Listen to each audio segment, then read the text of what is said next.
Hey,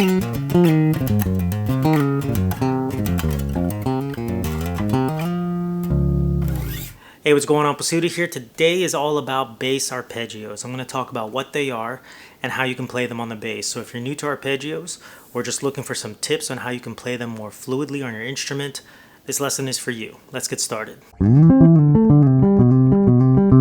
Okay, so let's talk about what an arpeggio is. If I were to take a chord and instead of playing all the notes at the same time, I play them individually, either ascending or descending. Okay, so if I were to play each note individually, ascending, it would sound like this. Descending would sound like this. Okay, so that's an arpeggio. It's also known as a broken chord. Broken chords can also change the direction, whether it's ascending or descending, but for the most part, an arpeggio is ascending or descending. Now this is used by a lot of pianists and guitarists. They'll arpeggiate each chord in a chord progression. Okay, so for instance, if I have a chord progression like this, you'll often hear something like this.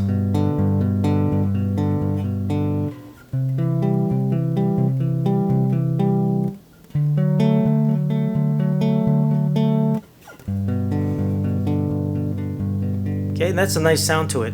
And it always will sound good actually, because at the end of the day, you're just playing the chord tones. The cool thing is your ear still almost processes it as if the chord is being sounded. Even though you're not playing it all at the same time, your ear still hears the overall sound of the chord. Being that these chord tones always sound good, bass players will use this a lot in their bass lines, like walking bass lines. You'll hear it in bass grooves. You'll often hear it in bass fills. And then you also hear it in solos. This is a great way to, especially when you're using it with your solos, it's a great way to have harmonic clarity in your lines when you're just using arpeggios, for instance. It's really easy to hear where the changes are and not have to rely on, let's say, a pianist or a guitarist to be playing the chord changes while you're soloing. So what I'm going to do next is I'm going to talk about how you can find some of these arpeggios, some of these fundamental arpeggios that you really should know, and then how you can practice them. And then I'll give you a few tips on how you can play these arpeggios with more fluidity. Okay, so in a previous video, we talked about chord scales and how you can harmonize your scales. For instance, you can take any scale and harmonize each degree of the scale, and you would end up with different types of chords. So for instance, in a major scale, we have C major, for instance. I have C major 7. Okay, if I were to play the chord, D minor 7, E minor 7, F major 7, G dominant 7, A minor 7, B half diminished, and C major 7 again. Okay, now if I were to arpeggiate them instead of playing the chords, remember an arpeggio, it's basically a chord, but instead we're just going to sound out each chord tone individually. So for instance, for the C, I get C major 7. Okay, D, I have D minor 7. E, E minor 7. F, I have F major 7. G, I have G dominant 7. A, I have A minor 7. B, I have B half diminished. Then back to C major 7. Okay, so the first thing I would do is I would practice this, all ascending arpeggios going up, and then all ascending arpeggios going back down. Okay, so it would sound something like this.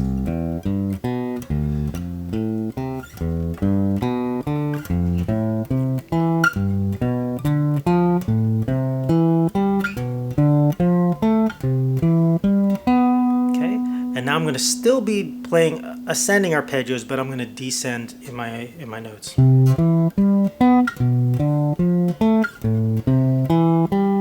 This is going to really show you like where the notes are in your fretboard, and it's also going to give you some comfortability with your fingers because you're crossing a lot of strings.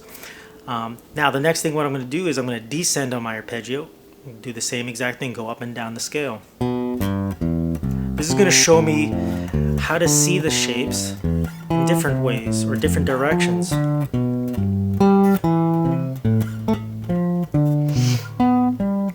Okay, descending scales or descending arpeggio still.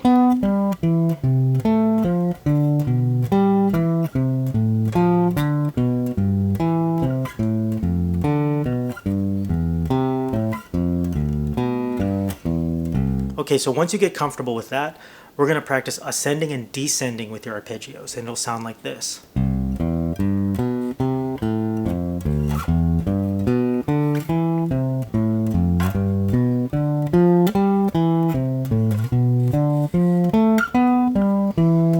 Okay, and then we do the same thing going down.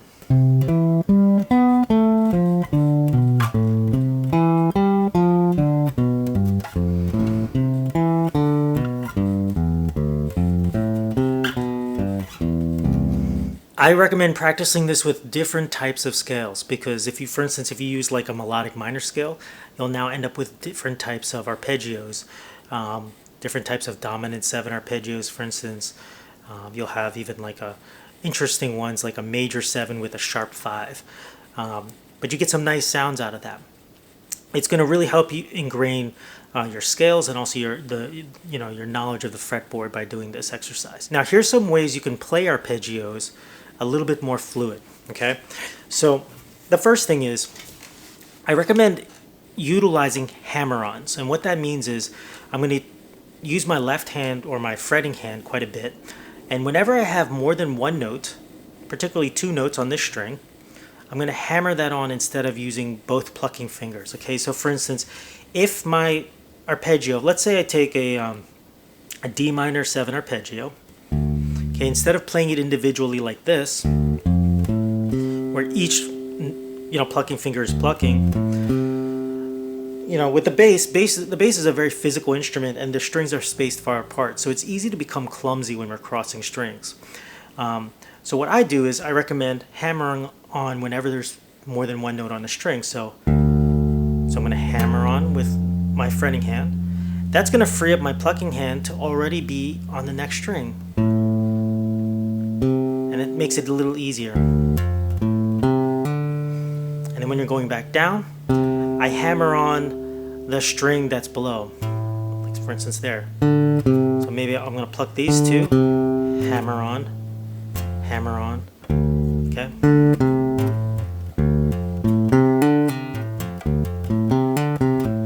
I did a pull off right there too. Hammer-ons, though, for the most part, is going to help make your arpeggios sound a little bit more fluid. The second thing that it's going to help is incorporating what I call an odd or an even odd approach. Okay, so for instance, you'll notice I did 2 notes on my first string and then 1 note in the next string and then 2 notes on the other string.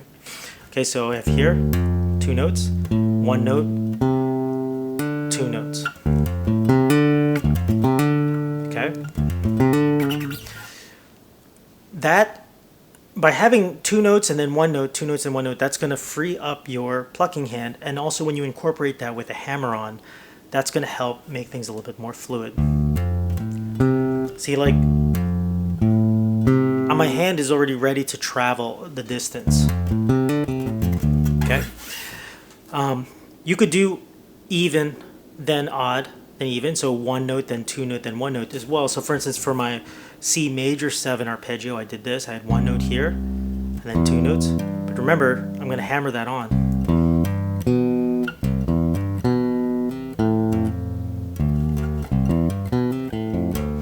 Okay. The next thing that also will help, playing these arpeggios with a little bit of fluidity is when you're descending, particularly. Actually, it works for both ways, but it's basically incorporating raking. Let's talk about descending first, because it's the easiest. Most people, when they're plucking, they're using these 2 fingers. So for instance, my D minor 7 arpeggio, when I'm descending,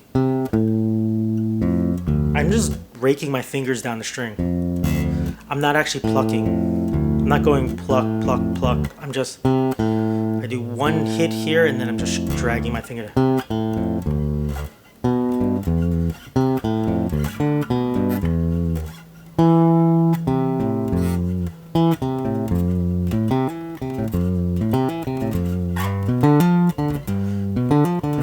You can see I'm just raking my plucking hand. Now, if I were to be ascending, this really works well if you play with your thumb. Some people I've seen play with their thumb like this. Okay. You can rake. Whenever you're raking, basically, you're playing one note for each string. You're almost like playing just the shape of the chord itself, and then you're just raking it, but in time. And you're also not letting the notes ring out so like that, where it sounds like you're strumming the chord. Kind of keeping the notes a little bit short. Okay, so I hope you found something helpful in this video. If you did, please hit that like button and subscribe to my channel, and I'll see you in the next video.